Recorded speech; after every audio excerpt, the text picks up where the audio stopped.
The following episode of the Maui Chamber of Commerce's Business Matters was originally broadcast on August 26, 2025.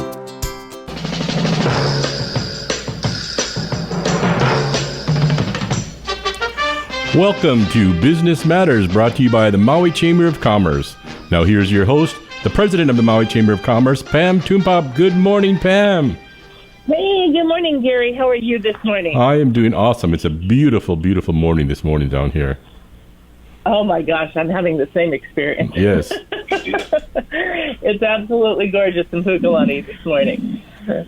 But it looks like it's going to get warmer as we speak. Yes, it probably will. Such a summer. We need rain. We need rain. We do. We need rain.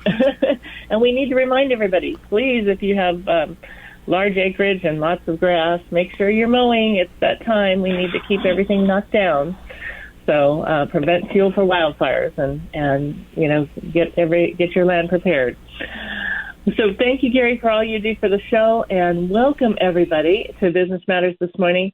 We are going to speak with a returning guest that we always love to have on. It is Paul Brewbaker, and he is a phenomenal economist, and he's going to talk about the economic health and well-being of our economy, the effects of the trade war on tourism, and TVR. And we'll get introduced to Fred from Pacific Panel Cleaners, so that may make you wonder what he cleans, and discuss how to protect your solar investment on your home. So there's a clue. But first, I want to introduce Paul Brewbaker. He is the principal of TC Economics and one of Hawaii's most respected economists with decades of experience analyzing economic trends, market dynamics, and policy impacts. A graduate of Stanford University, Paul did graduate work at the University of Wisconsin and received his PhD in economics from the University of Hawaii. Over the years, he has lectured extensively on economic theory from the University of Hawaii. Excuse me, he is not from the University of Hawaii, but there too. Over the years, he's lectured extensively on economic theory and applied courses at both Wisconsin and Hawaii campuses. He is a member of the American Economic Association, the American Finance Association, and the National Association for Business Economics, from which he holds the Certified Business Economist designation. Paul has been a key voice in explaining how global and local economic factors influence both businesses and communities in Hawaii. Previously serving for 25 years as the chief economist at Bank of Hawaii, his deep understanding of the forces driving economic change in the islands is always welcome because he has great insight and years, actually decades of experience. So good morning, Paul. How are you this morning? Aloha, Pam. Thanks. Wow, that's a long bio. We got to cut that down. That's way too boring. Well, I like this bio, Paul, because we always have new listeners. I don't think I've heard that one. Is that mine? Yeah, that's yours. And I like it because you never know who's listening in that hasn't heard your bio before or doesn't yet know you. We always have new people coming to Maui as well. So it's always so great to have you on the show. You've been a staple for us over I don't know how long we've been at the show, but years, many, many years, long before COVID. But so great to have you on. And this is a tough time. There's so many things to discuss. But let's talk about global trade and tensions and shifts in U.S. foreign policy that might be impacting our visitor industry. And are you seeing a tangible connection between these geopolitical factors and a reduction in tourism to Hawaii now? Yeah, I definitely make the connection. We can debate about how correct I am in drawing the link, but I can tell you how it's showing up in Maui economic performance is if you look at the passenger counts, the passenger arrivals numbers, they're falling away hard from the trend that Maui had experienced prior to the pandemic. And as a consequence, most recently of these geopolitical tensions and international trade tensions, it seems fairly clear that there's an element, at least, of this unraveling that has to do with Canadians deciding no longer to travel to America writ large, but also just generally an international travel void that for Maui maybe wasn't as important quantitatively as it has been, let's say, for Oahu as a destination, which tends to be the number one destination for East Asian travelers, Japanese travelers in particular, and they've been missing since the pandemic, even after economic recovery. But the point here is that it's weighing very heavily, particularly in the post-wildfire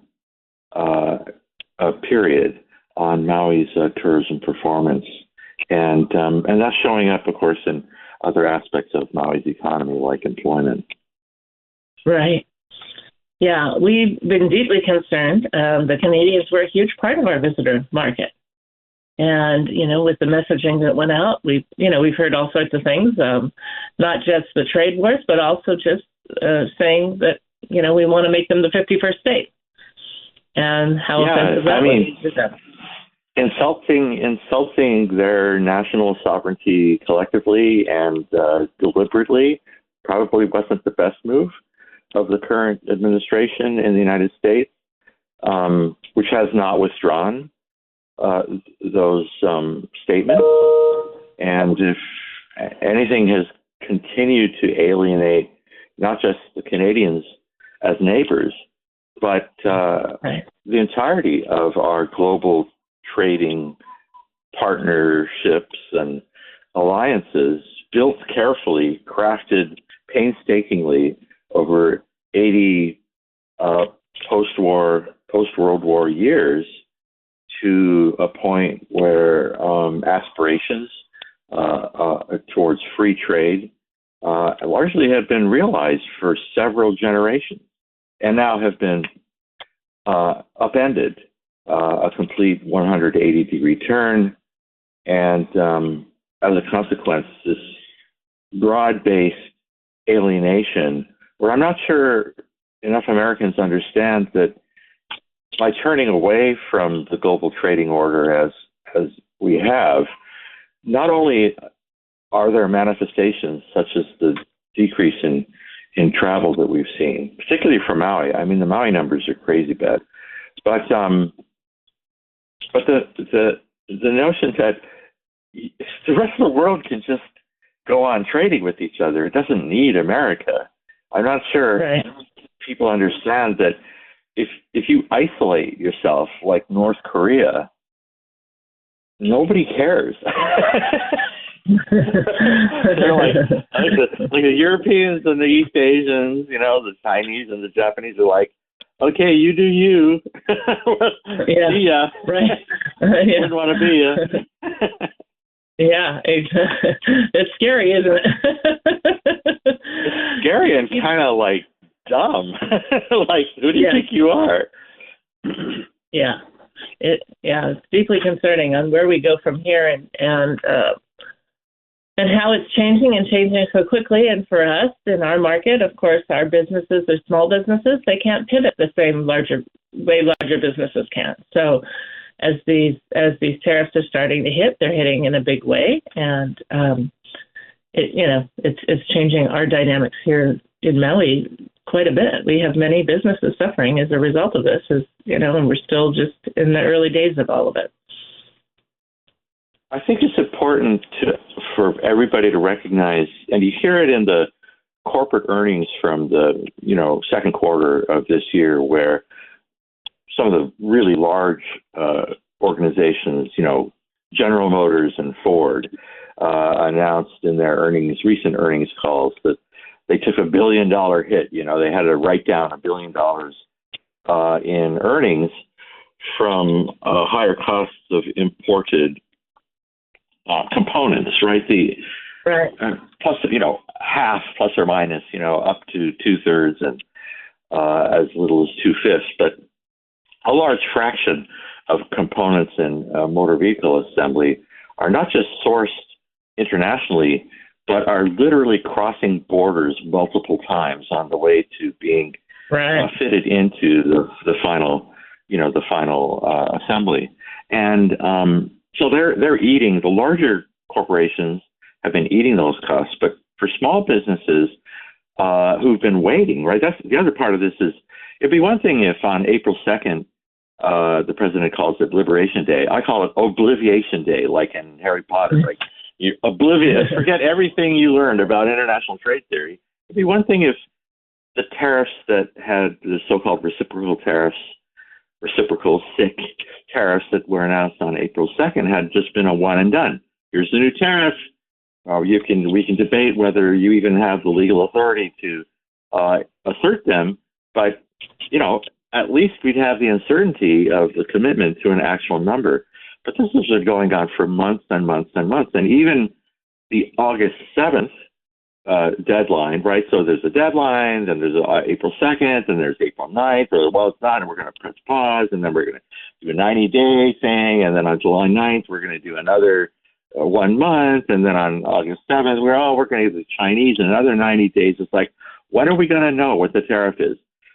Currently, as of August 7th, as opposed to April 2nd or April 9th or July 9th or whichever day the tariffs were set, as of August 7th, the effective U.S. tariff rate, a trade-weighted rate, is 18.6%. That's a tax. So there's a tax of 19% on average, and it's a weighted average because it's one thing on one country and another thing on another country. But on a trade-weighted basis, an average of 19%. And 6 months ago, it was 2.5%. And for the last 80 years, it was 1% or, less than 2%. It only went from 2 to about 2.5% during the first Trump administration. So it's essentially been, let's call it 2%, less than 3 for sure, for 80 years, and now it's 18. And it's the small businesses to which you referred a moment ago that are the ones who don't have the capacity to eat that cost in their earnings, that are confronted with this dilemma of either going out of business in some cases, in the most vulnerable cases, in the most exposed cases, not being able to see a path through with the higher costs and the ongoing uncertainty about where we end up to continued commercial viability. And on the other hand, passing that cost on to consumers. And what we know from history is that about 70%, 2/3 to 3/4 of the cost of these higher taxes, the cost of these tariffs is passed on to consumers ultimately, even if in the short term firms are reluctant to engage in that pass-through because it puts them at risks putting them at a competitive disadvantage relative to their rivals, right? Nobody wants to be the first mover in a price increase. But we're here. It's starting to show up, and I think consumers now are beginning to see it, and feel the sticker shock. Yeah. I mean, it's a huge shift for us, and it's a very challenging shift. Many are deeply worried about it and continue to worry about it. And there's some unique things I understand that are unique to Hawaii, like cans and the way we have cans brought in that's unique to Hawaii. So there's a lot of different issues that are changing the dynamics. It's not just that there are tariffs on countries, right? It's tariffs on steel, it's tariffs on aluminum, it's tariffs on lumber. So it's both the country-specific tariffs as well as the commodity-specific tariffs that are problematic. Right. And, with this significant shift, what specific markets do you think are most affected? Well, there's two parts of that question. One is, kind of the supply side part of it, and the other is the demand side part of it. What we're seeing now is some, inklings of resolution of the uncertainty about which producers are going to be, affected most severely. And for Hawaii, of course, Hawaii or Maui's economy is different from the national economy. Hawaii's economy is different from the national economy in terms of economic structure. So, for example, if we look at Maui's economy just in terms of GDP, accommodation and food services, collectively, accommodation and food services are 20% of Maui GDP. Manufacturing is 1.2% of Maui GDP. Agriculture is 0.2% of Maui GDP. And why people are so obsessed about agriculture on Maui, I'm not sure. But so if you're in a services-based industry or services-oriented economic activities, accommodation, food services, 20% of the economy. Healthcare services in Maui, 7% of Maui's economy. If you're in those kinds of those parts of the economy, then the tariffs are on goods. Your taxes on merchandise. The concern that the Trump administration has with trade imbalances is a concern about the merchandise trade imbalance without regard to the services balance, where the U.S. has a surplus.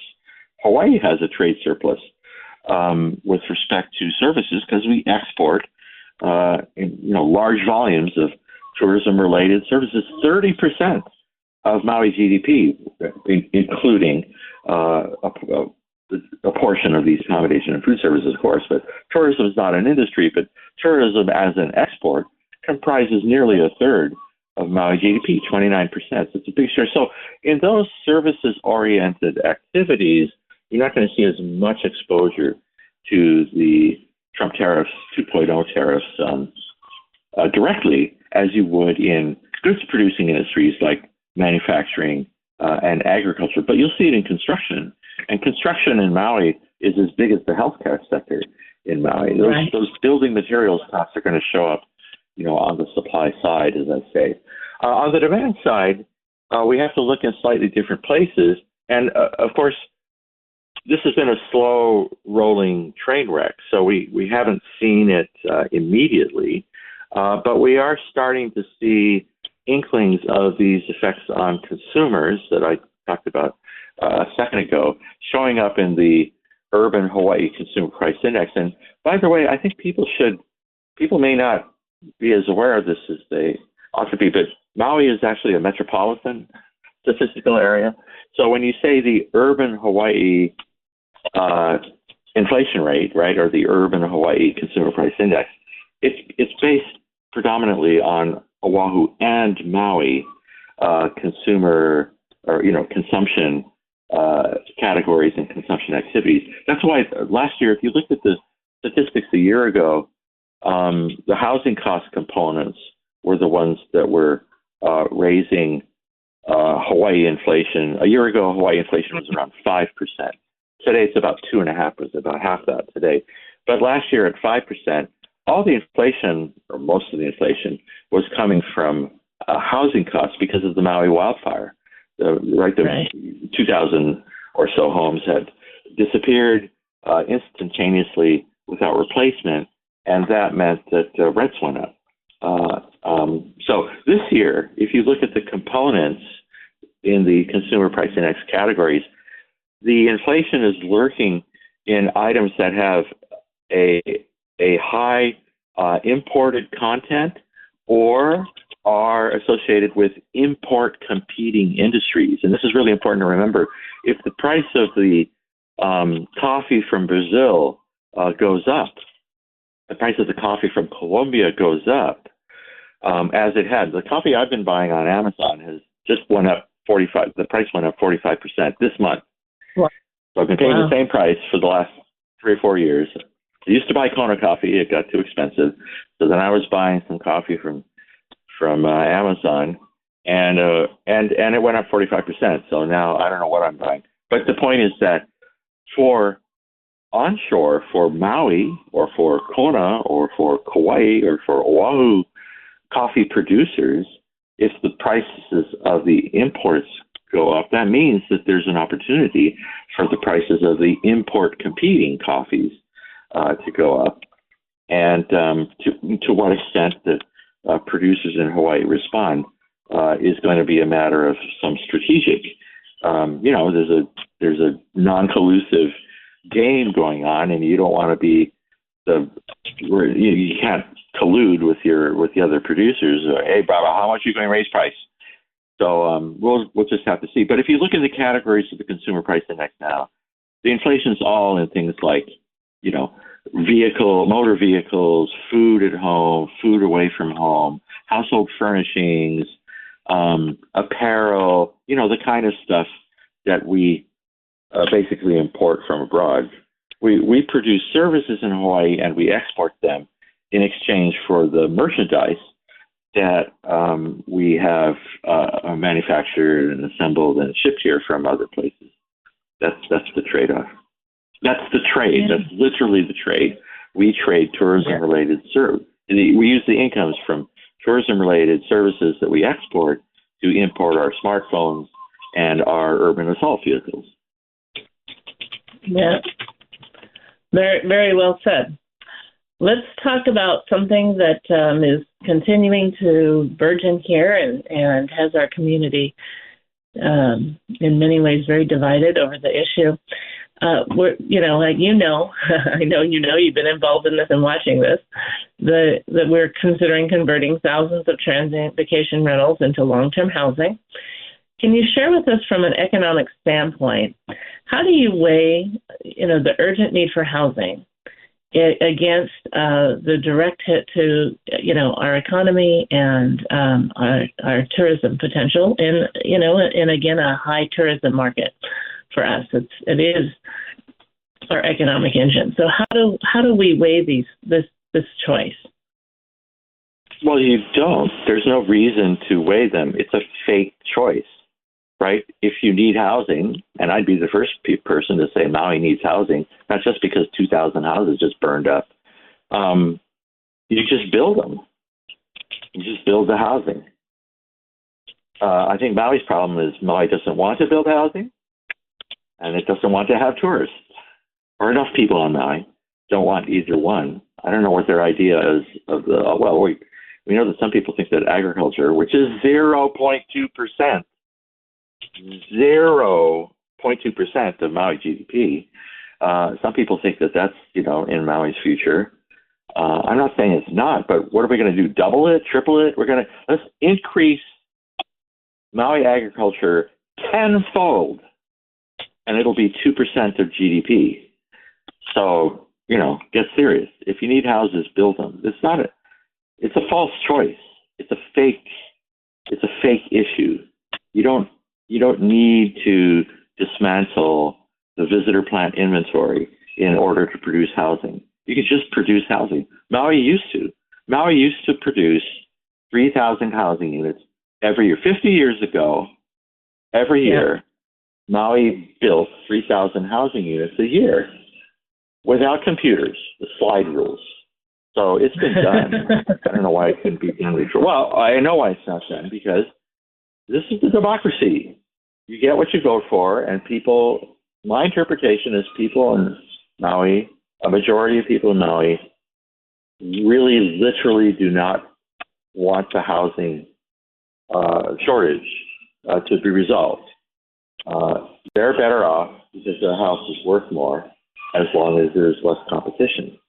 And so they make up all these stories about, it's the offshore investors. It's like, talking about 15 years ago, 40% of Maui residential real estate transactions, purchases, 15 years ago, 40% of all purchases of Maui homes were by local buyers. And today it's 60%.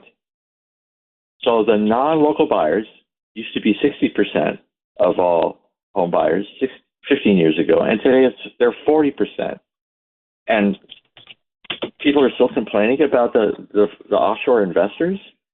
It's just that's just another one of those fake issues that people made up to whatever the argument is.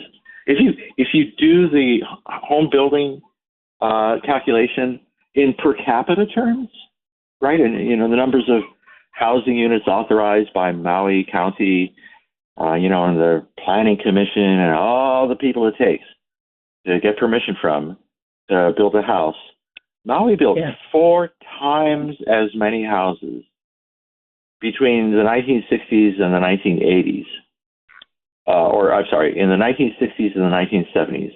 The 1960s and 70s, Maui built 23 to 24 housing units per 1,000 residents per year, and today it builds 4.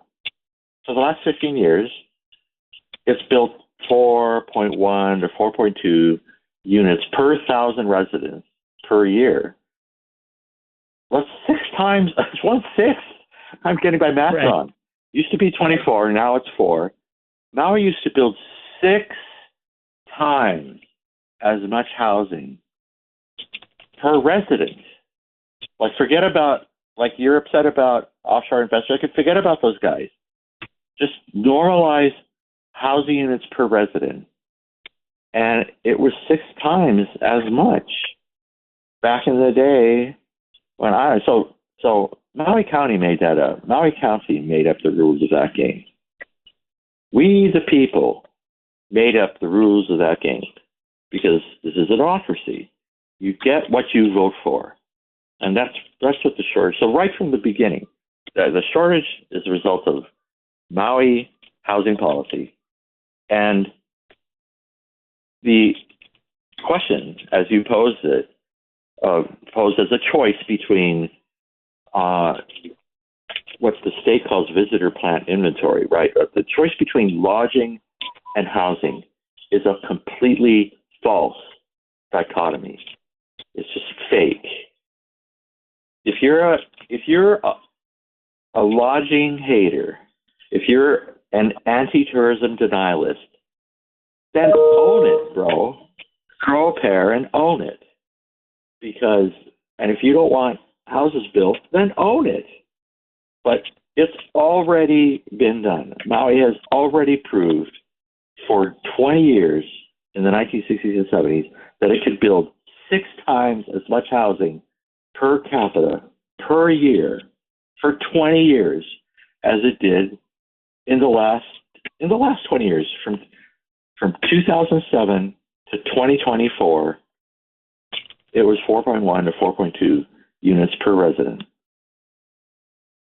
Come on. We're not even talking about the right thing. Yeah. Right? It has nothing to do with lodging. Yeah. Well, and as you said, and as we know, because we've been working on this, we have developers who, even before the wildfire, even with the rising median home prices that we've seen in Maui, escalating all the time, we've had home builders who can build homes. We did a housing summit in 2017 with recommendations. We did a housing summit in 2019 with recommendations. We've been, the county, and in some cases state, we have problems with SHPD as well, but which is the State Historic Preservation District. There's been lots of holdups on permits there that have been noted for decades. But we haven't overcome the obstacles that are known obstacles for a long time, and we still haven't seen movement. And we've had home builders that had options and have spoken to the county with options to build homes, and even to the extent where we could have built modular homes, but instead brought things in and FEMA went a different direction. So I think you're right. There's a lot of things that the general public doesn't understand in this broader issue of what's been going on and what could have been possible with building homes. For decades. We're screaming over projects where we're now getting less housing than what we could have gotten. And the reason we didn't get it was a lot of costs heaped onto developers in the 11th hour where the project didn't pencil out. I was there. I was at the hearing for Wildlife at 670. And now we're getting less housing. So it's a lot about the decisions we're making and really needing people to look into this issue. And unfortunately on this issue, not a lot of research has been done on this proposal. One of the other things everybody's talking about with the TDR situation is the effect that it would have on county tax revenue and the financial stability for our local families. Can you share your thoughts on that for us, Paul? Well, again, I'm not sure we're asking the right question, but the question to which you allude, the one that I've proposed is there's a certain amount of property tax revenues that's associated with real property that's in high density use, or that is used as lodging. Rather, basically, this is simplifying. The property tax rates on lodging units are higher than the property tax rates on housing or residential or owner occupied, let's say. But residential use is taxed at a lower rate than transient or lodging use. And then, of course, the activities associated with the transient use, right? Tourism generates economic activities that throw off revenue streams like the transient accommodation tax and the general excise tax. So if you take away the TVRs that are the subject of Maui's Bill 9, the current Bill 9, comprise 28% of Maui's inventory, and under reasonable assumptions, they're not the highest spending visitors and whatnot, conservatively comprise about 20% of tourism receipts, of Maui tourism export receipts. So if you take away a quarter of the inventory, you forego a fifth of Maui's exports, and you're going to lose jobs.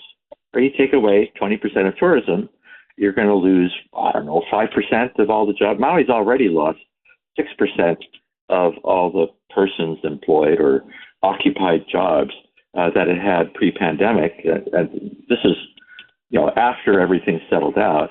And my calculations suggest you're looking at another 5 to 6% all in, because there are multiplier effects that come into play. So you forego income streams, the employment associated with the economic activities that generated the income streams, and yes, the property taxes that are associated with uses that have higher tax assessed values.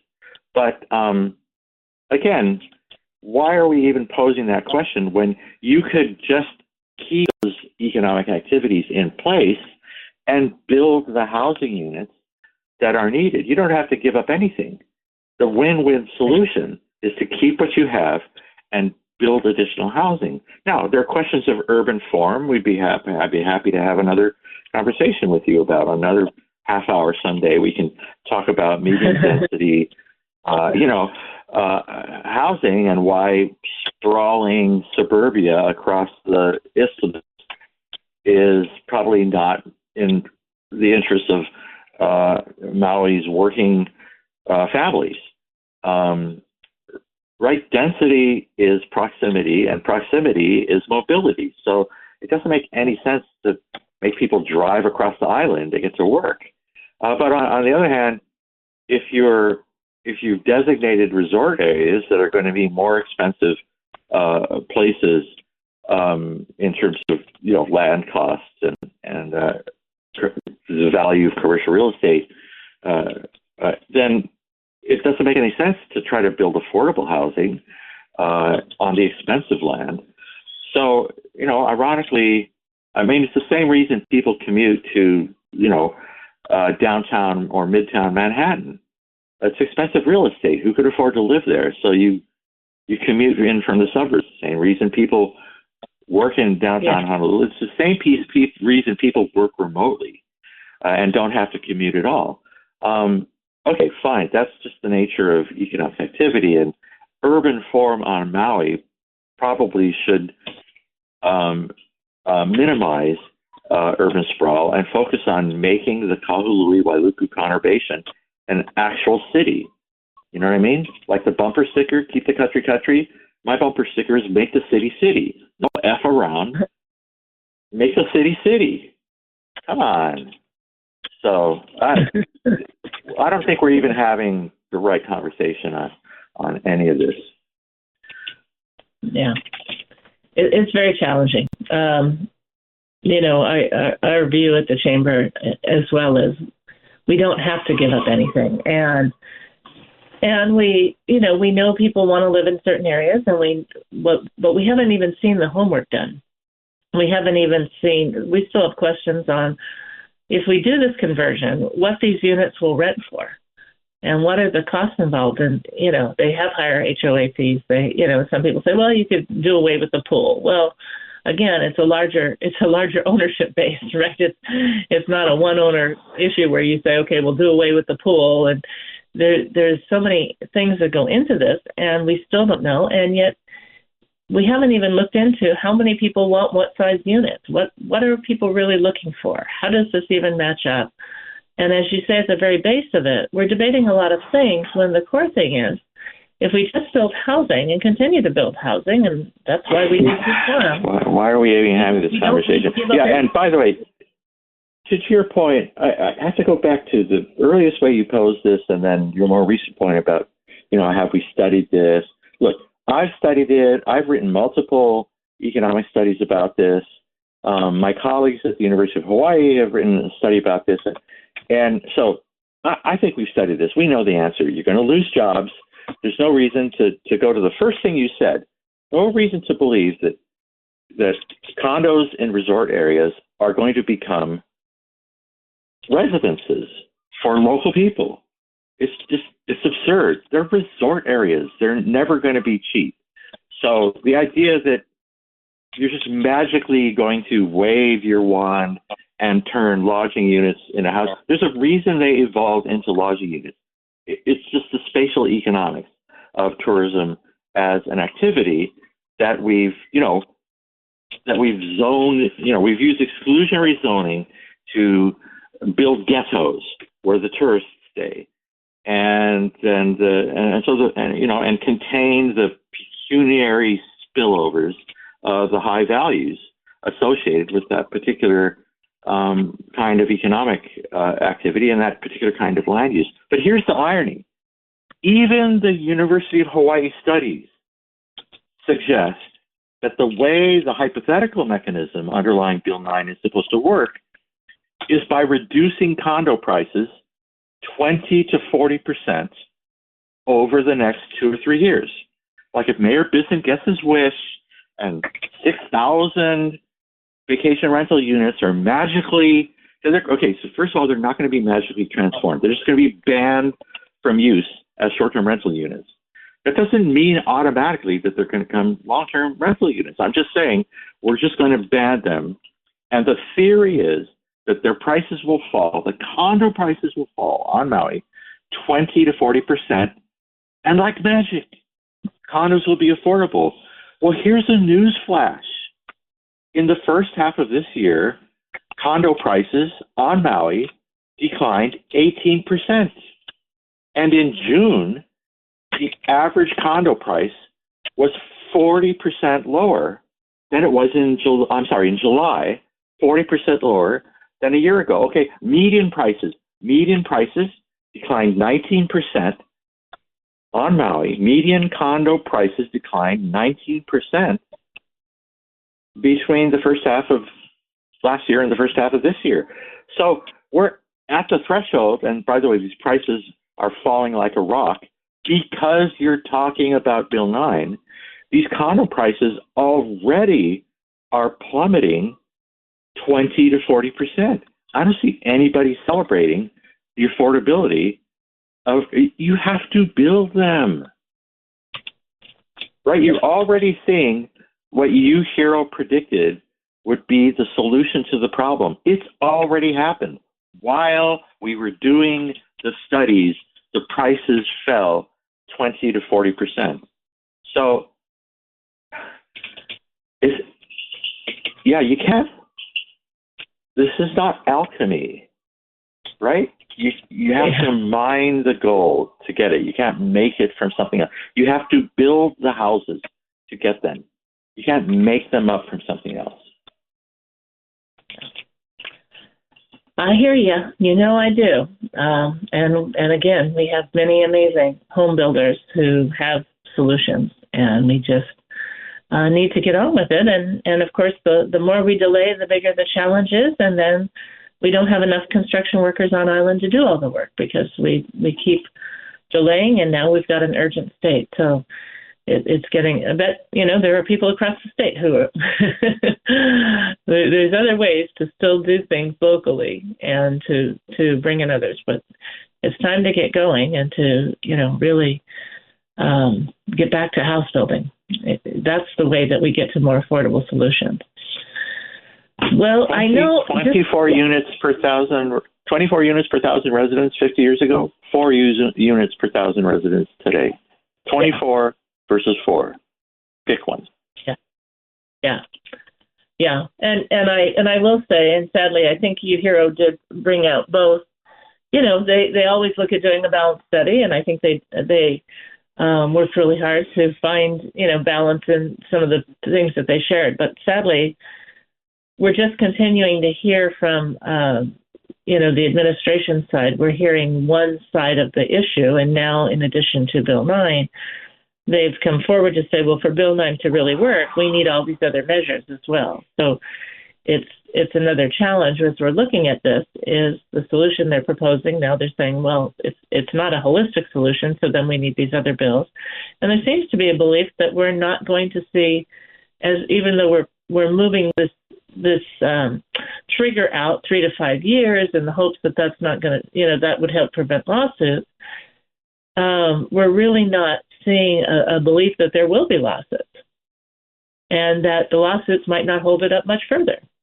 I don't even know what to say. But by the way, you're right. UHERO wrote a very balanced report. I'm not criticizing their modeling or predictions. What I'm saying is that the market has sped up, right? They posed a plausible, dynamic, computable, general equilibrium-based scenario where prices would decline 20 to 40%. But what I'm saying is the market investors, and everybody who owns a home is an investor. Investors in the housing market in Maui, looking at what's going on, are fleeing to the exits, just like some investors, as a result of Jay Powell's decision this week to point out that the balance of risks has shifted from higher inflation to lower employment, are starting to run away from the stock market. I mean, that's what happens with investors when the information set changes. And UHERO came up with some reasonable projections of how things could play out in a scenario where the investors, where regular people are front running the politicians. They're talking about, we'll change the bill and we'll do this and we'll stretch it out we'll amortize or whatever that means. And the market's saying, no, brah, we're done. We already busted a move. The inventory, the condo inventory, the pileup, the train wreck of condominiums for sale on Maui has already happened because you're talking about it. So UHERO's not wrong. It's the market sped up on everybody because it's so insane what we're talking about. The market's not going to wait for the lawyers to resolve the issue. It's being resolved right in front of us. Go to the Realtors Association of Maui website and look at the data. The prices have already declined by 20%. The condo prices in June were down 30%. The average prices were down 40% in July. It's like, come on. This is already happening. So fast forward. Yeah. Well, we're back to where we started. Is home building. Right. and that we need to do, and that's in the county's purview. We need to get moving with home building. And we have people who want to do it. The only obstacle is political, not geography. Right? Maui's bigger than Oahu, and Oahu has 6 times the population.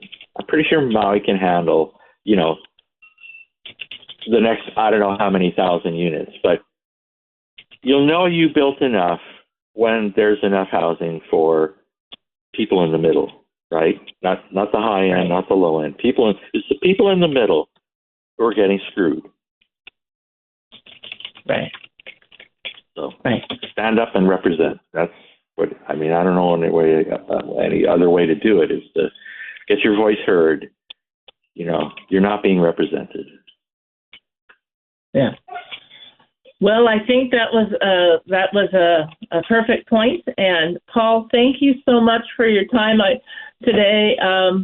I know we've gone a little bit over, but I always appreciate your insights. I appreciate the research that you share with us that's so important to this issue and helps people think through this and helps people understand the different sides of this angle and where we're at and really what needs to happen at this point, what we need to look at. So I appreciate you being on as always, and I definitely am going to call you about coming back again because there is always so much more to talk about. And then we can talk about those issues we discussed today that as our follow-up session. So I appreciate you, and I hope you have a wonderful day. Thank you for joining us. Happy to help anytime, Pam. Aloha. Bless you. Bless you. We'll have you on again, and you're awesome. I truly appreciate the messages you shared and the research. The information's very helpful.